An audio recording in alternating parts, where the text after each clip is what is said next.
Okay, let's talk about exponent properties. So first, let's develop a property for like bases, right? So a to the m times a to the n. So we multiply like bases. So think of it like this. So we have 2 cubed times 2 to the fifth. Well, 2 cubed is just 2 times 2 times 2. And 2 to the fifth is just 2 times 2, 5 times, right? So 2 cubed is 3 twos, and 2 to the fifth is 5 twos. We're going to multiply those together. So those will combine to 8 total twos of multiplication. Well, multiplying 2 to get 2 to itself 8 times is 2 to the 8th, right? So now notice this is always going to be the case. You're always going to get this number of twos times this number of twos. So multiplying like bases is the same as just adding the exponent, right? It has to be, because that'll account for all the multiplications of that base, all right? Okay, so multiplying like bases, a to the m times a to the n is just a to the n plus n. Remember, you're adding up all the total times you're going to multiply a together. All right, so let's stop the video, do classic problem 1, which will just be a rehash of what we just talked about. And then do 6 or 8, which will be a little bit of practice. Okay, now let's develop the property like bases for division, right? A to the m divided by a to the n. Same concept. Let's say we have 2 to the fifth divided by 2 cubed. Well, we're going to have 5 twos multiplied together in the numerator and 3 twos in the denominator. And then notice, out of the 5 twos in the numerator, 3 of those will divide out. Okay? So when I say divide out, remember, they don't disappear. 2 divided by 2 is 1.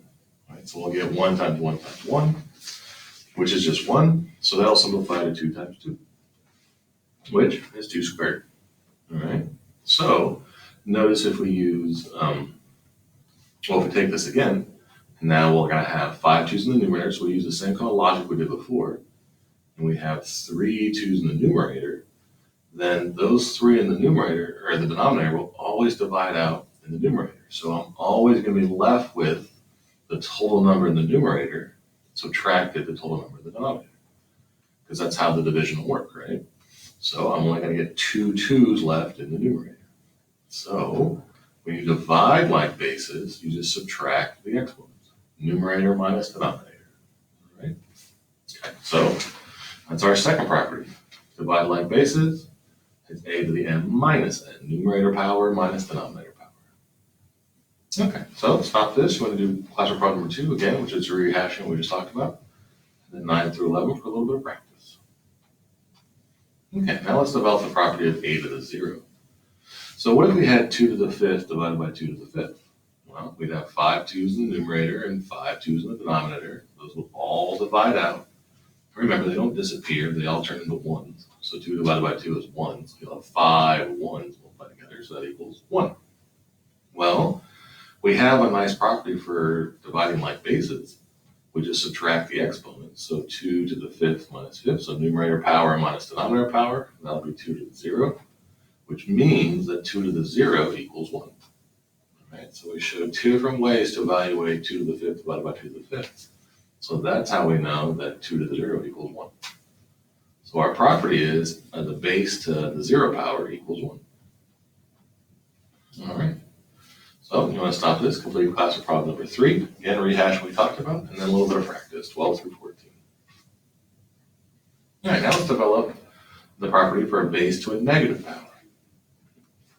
In this case, let's do our quotient, right? So our 2 cubed on top and 2 to the fifth in the denominator. I'll have 3 multiplied 2's in the numerator and 5 2's in the denominator. Just like before, the 3 2's will divide out. But now, since the power was larger in the denominator, the 2's, right, stay in the denominator. And what goes in the numerator? 1.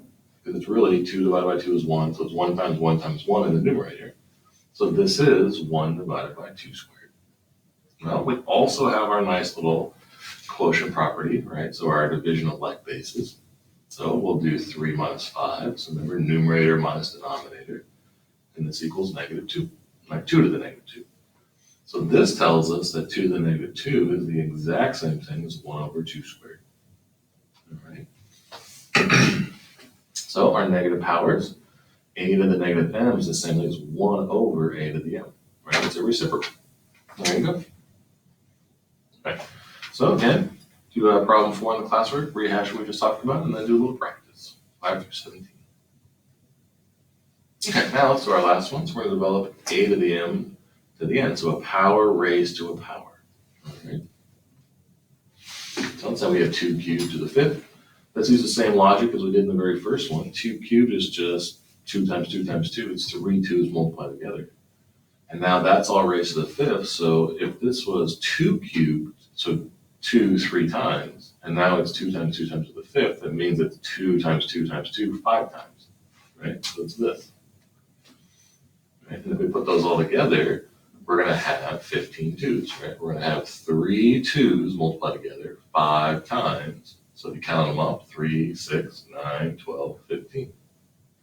So you'll see we're going to have whatever the inside cube is, we're going to have that many under the outside power, which will be 5 of those. So now we're going to have 3 sets of 5. And 3 sets of 5 is 15. So all we have to do is take our power and multiply them together. Our powers and multiply them together. Right? That'll give us our result. All right? Okay, so that's our last property. Power raised to a power. Let me just do this real fast. So this should be, fix our equals a to the m times n. That's our deal. Okay, so our last power. Powers raised to powers, a to the m to the n, it's just a to the m times n. Okay, and that's it. So stop this, you want to do class problem 5, again, rehash what we talked about, and then do a little bit of practice.